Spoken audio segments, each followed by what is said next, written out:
On apprend ces derniers jours que pendant la crise sanitaire, diverses applications ou sites internet ont pris de l'ampleur, ou ont été développés spécifiquement pour l'occasion. Mais on apprend donc ces derniers jours que la confidentialité des données personnelles n'est, dans le meilleur des cas, pas toujours fiable à 100%, voire pas garantie du tout. Alors qu'en est-il? Je pose la question au tarot de Marseille. Alors, on a une carte qui se retourne, l'ermite.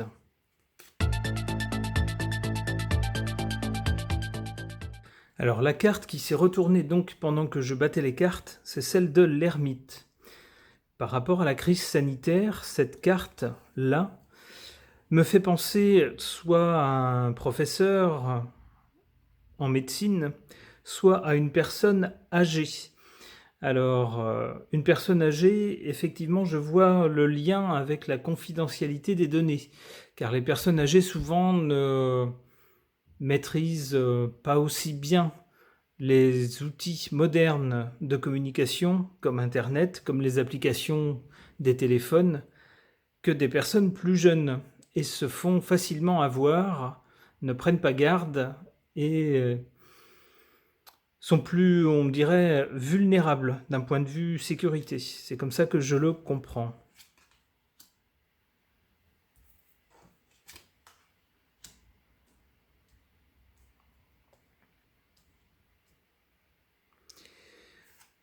Alors, le jugement. Effectivement, il y a déjà eu plusieurs affaires de fuite de données personnelles concernant soit des sites internet, soit des applications sur le téléphone qui n'étaient pas suffisamment sécurisées. Alors que ce soit involontaire de la part des personnes qui ont créé ces sites ou ces applications, ou que ça soit volontaire, donc des intentions malveillantes dans le but de récupérer les données pour en faire quelque chose.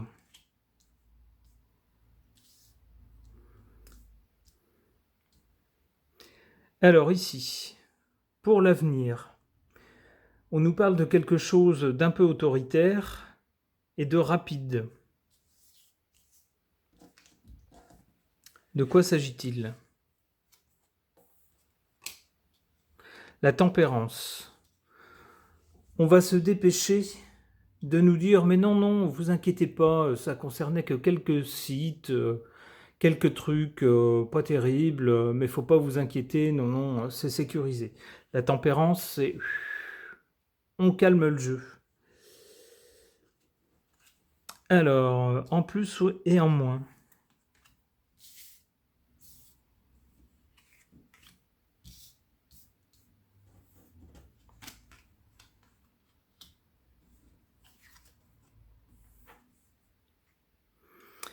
En moins, on nous dit que ça manque de sagesse. Il aurait fallu une autorité morale comme un organisme veillant justement à la sécurité des données, qui vérifie que ces applications, ces choses mises à la disposition du grand public ne vont pas leur voler leurs données. Une caution morale. Eh bien, on nous dit ici, puisque la carte est en position faible ou négative, que c'est ce qui fait défaut. S'il y a une autorité prévue pour ça, on nous dit ici qu'elle ne joue pas son rôle.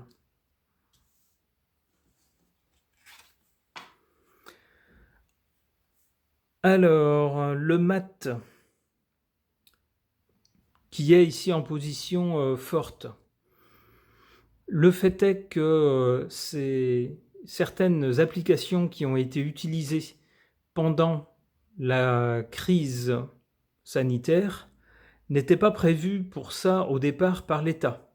Ce sont certains sites internet ou certaines applications qui ont permis à beaucoup de gens qui se sont passé le mot de trouver un moyen rapide, facile et efficace de trouver des rendez-vous pour ceux qui le souhaitaient. Il a donc fallu inventer, se débrouiller pour trouver ces sites-là, ces applications. C'était donc quelque chose qui était au départ un peu en dehors des clous, un peu marginal, mais qui est devenu, ici on voit la carte est en position forte, c'est quelque chose qui est devenu rapidement, au fil de la crise, des outils que même les médias se sont mis à recommander ensuite. D'accord. Alors, sur l'avenir, donc, on voit ici qu'on va se dépêcher d'essayer de nous rassurer.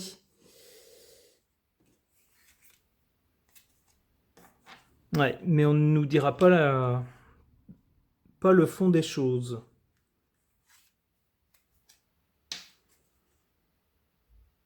Et malheureusement, on n'y pourra rien.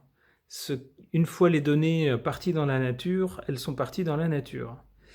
Il n'y a pas moyen de les récupérer. Bon, ok. Je vais poser la même question à ce jeu qui s'appelle l'Epic Light Lenormand. Donc, quant à la sécurité des données, des applications ou des sites internet qui ont servi pendant la crise sanitaire.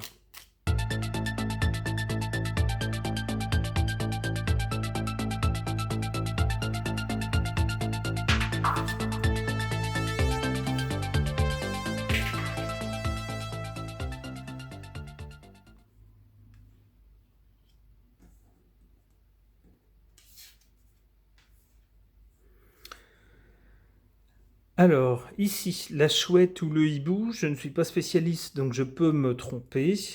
En tout cas, pour moi, c'est un symbole de sagesse. Ici, on voit une femme dans la nature, au milieu de la nature, d'ailleurs avec un habit vert, couleur de nature. Ce qui laisse penser que les données sont bien dans la nature, d'ailleurs. Et ici, on a la Lune. Alors, soit quelque chose qui concerne toute la population, soit quelque chose de changeant, d'instable.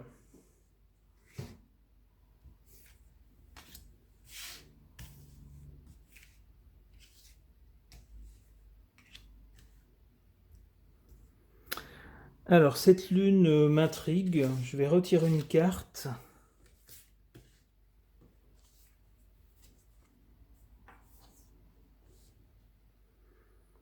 Là, on a un monsieur dans un intérieur, ma foi, très stylé. Un monsieur bien habillé, donc qui semble être assez aisé.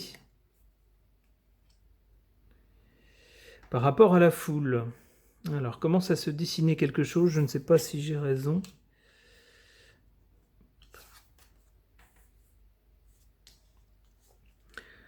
Alors ici, on a un parc, un jardin. Oui, une sorte de parc, on pourrait dire ça. C'est-à-dire un lieu où il y a des échanges, des rencontres, du passage.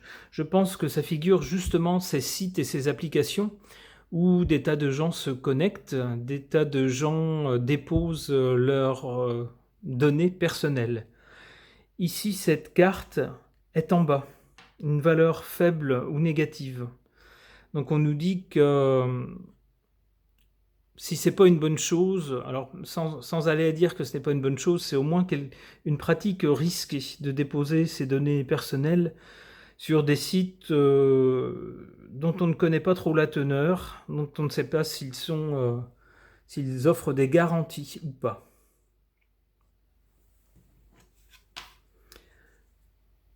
En carte ici positive ou forte, on a l'ours, la puissance. Alors on peut penser à la puissance par exemple d'un pays ou la puissance de lobby qui pourrait poursuivre par exemple les sociétés indélicates ou les opérateurs indélicats qui permettraient la fuite de données personnelles. C'est comme ça que je le comprends. Ces deux cartes m'intriguent. La lune pour moi c'est le peuple. Et ici, on voit une personne qui est dans un environnement aisé. Alors, quel rapport?